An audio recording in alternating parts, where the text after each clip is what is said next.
Social philosophy of Tilak. Tilak's views on social reforms.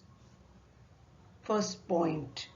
Tilak was not opposed to social reform, but the ways and means the social reformers adopted to bring social reform.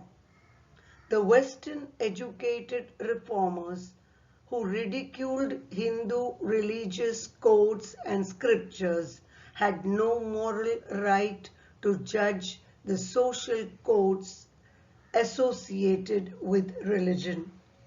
Second, Tilak believed that social and religious reforms on Western lines, with total disregard of the Hindu society through legislation by men who professed the values of a different civilization, and their ways of operation was mechanical, externalistic, and alien, may lead to social disruption.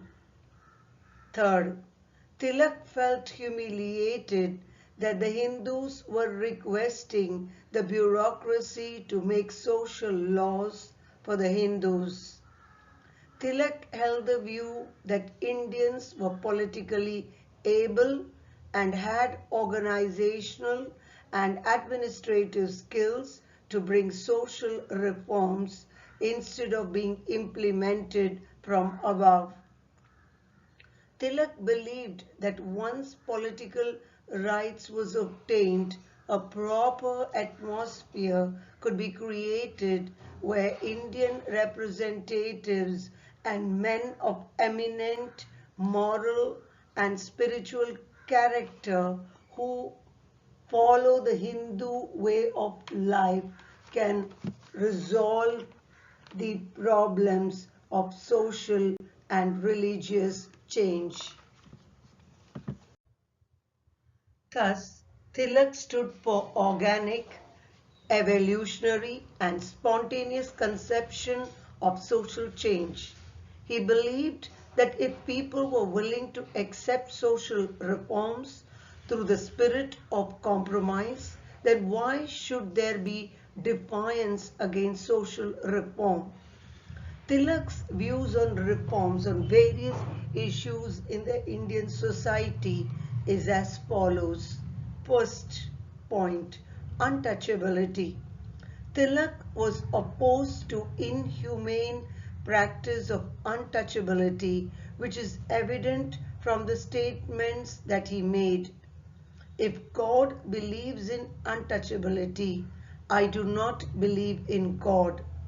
In the first Depressed Classes Conference held in Bombay in 1918, he declared that untouchability should go and that all Indians were children of the same motherland, and held that spiritually and morally untouchability cannot be defended.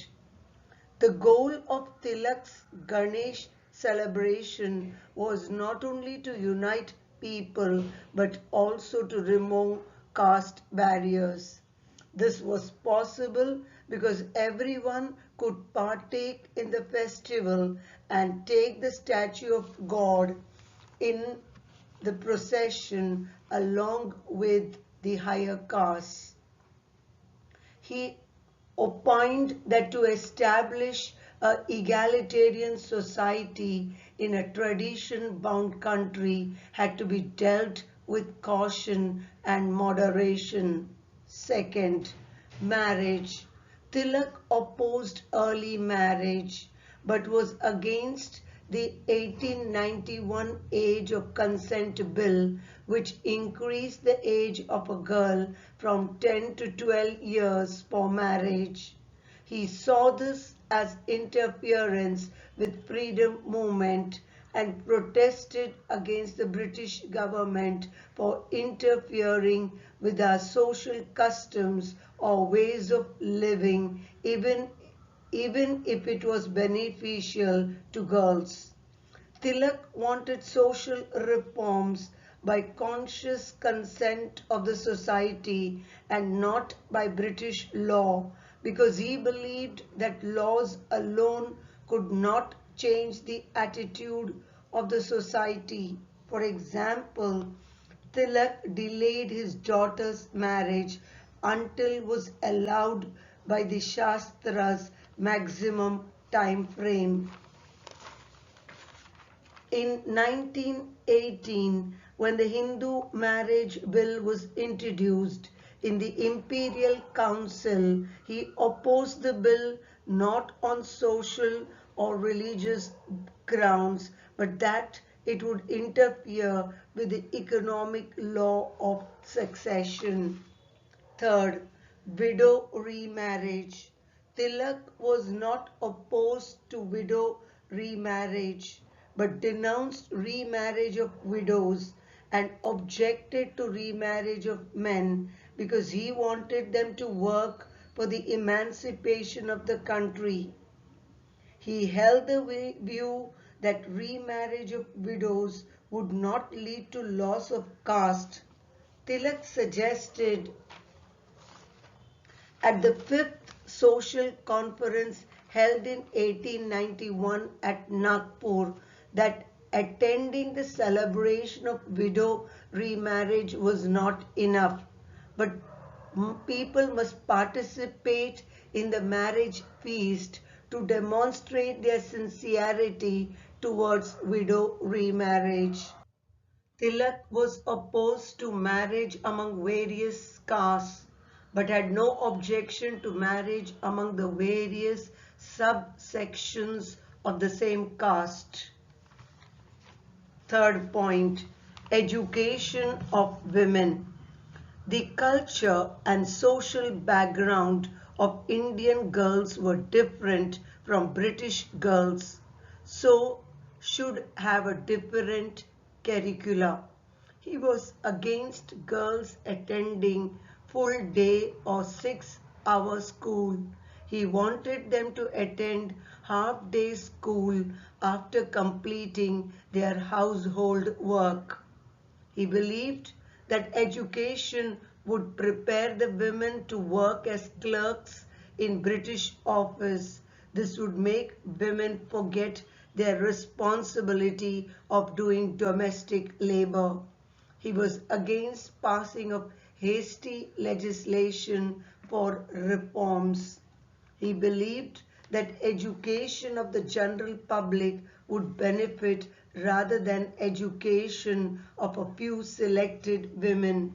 He held the view that spending money for educating a few women would be a waste. Sarda Southern, a residential school for the Indian girls, was established at Bombay in 1889 by Mrs. Ramabai. Tilak was against the devious means used by schools to convert young Hindu girls to Christianity in the name of providing education. Fifth, social conventions. Tilak was unwilling to accept orthodoxy, and neither was he willing to throw away the existing social conventions. He was prepared for Prayashchit to get purified for having tea at the house of a missionary in 1890, thus showing his willingness to accept the award of Shankaracharya and his readiness for compromise. The Hindu Shastras forbade Hindus from crossing the sea. Those who broke the rule was excommunicated from society. Tilak challenged the taboo and encouraged people to travel abroad to enhance their knowledge. Thus, Tilak did not want social reforms and political Swaraj to be combined. 80% of the population was conservative and illiterate, and inclusion of social change alongside political freedom would have dissuaded the majority of citizens from supporting the Congress and the Swaraj movement. His conflicting views made Tilak's social reform look inconsistent. Tilak thus was not an orthodox fanatic and neither a conservative, willing to adapt to the changing situation. He was a patriot with deep national instinct.